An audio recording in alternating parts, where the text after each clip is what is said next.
Friends, நான் இன்றைக்கி பண்ண போகிற ரெசிபி வந்து அருமையான சைட் டிஷ்ஷு. இது வந்து சப்பாத்திக்கு, ரைஸ்க்கு எல்லாத்துக்குமே சாப்பிட்லாம். ரொம்ப டேஸ்டியாகவும் இருக்கும்.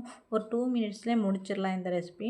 அவசரமாக காலையில் எழுந்திரிச்சி உடனே அவங்களுக்கு சப்பாத்தி சுட்டு கொடுக்கறது, ரைஸ் பண்ணி கொடுக்கறது வந்து கொஞ்சம் வேலை அதிகமாக இருக்கலாம். அந்த மாதிரி நேரத்தில் இந்த மாதிரி பண்ணி கொடுத்தீங்கன்னா உங்களுக்கு நல்லா டிஃப்ரெண்ட்டாகவும் இருக்கும்.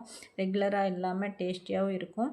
இதுக்கு வந்து நம்ம ஒரு பேன் எடுத்துகிட்டு அதில் கொஞ்சம் எண்ணெய் விட்டு அதில் வந்து கொஞ்சம் கடுகு போட்டு அதில் வந்து பச்சை மிளகாய், அதே மாதிரி கருவேப்பிலை, கொஞ்சம் வெங்காயம் கட் பண்ணி போட்டுக்கோங்க. அதுக்கப்புறம் 2 உருளைக்கிழங்கு வந்து நல்லா சின்ன சின்னதாக கட் பண்ணிவிட்டு நல்லா ஃப்ரை பண்ணதுக்கப்புறமா கொஞ்சமாக மஞ்சள் பொடி போட்டு அதுக்கப்புறம் மறுபடியும் ஃப்ரை பண்ணிவிட்டு முட்டை போட்டுக்கோங்க.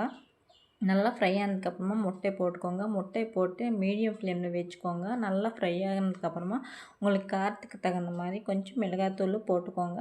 குழந்தைங்க வந்து கொஞ்சம் காரம் கம்மியாக சாப்பிட்றதுனால நம்ம கம்மியாக போட்டுக்கலாம். ஒன்றும் பிரச்சனை இல்லை ஃப்ரெண்ட்ஸ். இது வந்து சப்பாத்தி, ரைஸ் அந்த மாதிரிக்கு டிஃப்ரெண்ட்டாகவும் இருக்கும், டேஸ்டியாகவும் இருக்கும். அவங்களும் விரும்பி விரும்பி சாப்பிடுவாங்க. இந்த ரெசிபி உங்களுக்கு எப்படி இருந்துச்சுன்னு கமெண்ட் செக்ஷனில் கமெண்ட் பண்ணி சப்ஸ்கிரைப் பண்ணிக்கோங்க ஃப்ரெண்ட்ஸ்.